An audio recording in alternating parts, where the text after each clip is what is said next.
Hello, hello mga kasari! It's me, Jennifer Mejia, ang tindera ng bayan. Hello mga kasari! Kamusta po kayo lahat? Ayan, yung ating pong mga ilang items nagtaasan na po ng presyo. So, kailangan po nating i-adjust yung ating mga price. Ayan, kailangan po nating dinodouble check yung ating mga resibo kung nagtaas na nga ba yung ating mga items. No, yan. Kailangan nakabantay. No, nakabantay po tayo sa ating mga resibo para naman hindi po na pag-iiwanan yung ating mga presyo. Okay? Baka naman old price pa rin yung ating mga presyo, hindi pa po tayo nagtataas. Nagtaas na po. Okay? Nagtaas na talaga yung mga ilang bilihin, yung mga ilang items, no? Unti-unti na po sila nagsisipagtaasan. Kaya, unti-unti na rin po nating itaas yung ating mga presyo. Okay? Ayun. Kapag nagtaas po yung ating mga supplier, no, nagtaas po ng mga presyo. So, ang kailangan lang po natin gawin is magtataas din po tayo, no?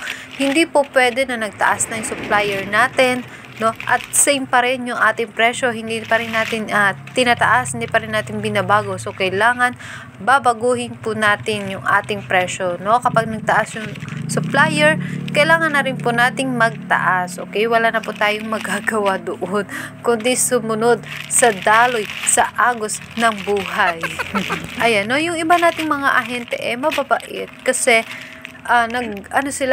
nag-aabiso before sila magtaas, no, nagsasabi na po sila, magtataas na kami next week or next month. Ayan, no? So, nagbibigay sila ng warning, no?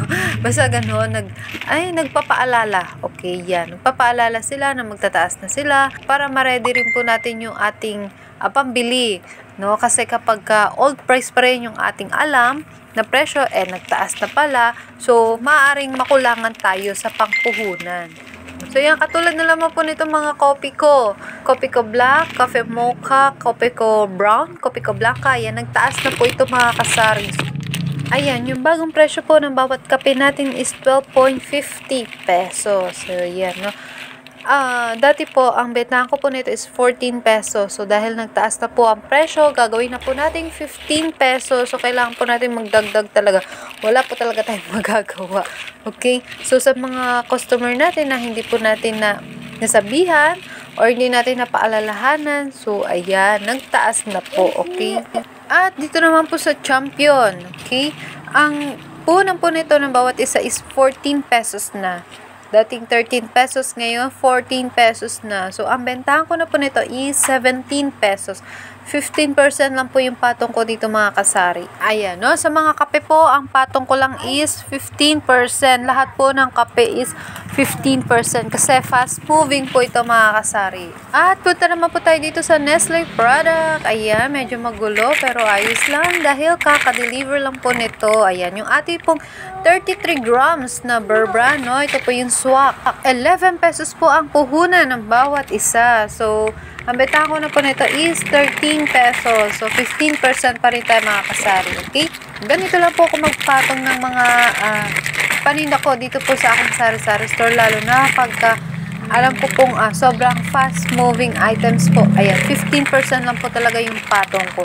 Dito naman po sa creamy latte. Okay? Nescafe creamy latte. 124.25 pesos po ang isang tie. So, meron po itong 10 pieces. So, lumalabas na 10.425. Ay, 12.425 ang bawat isa.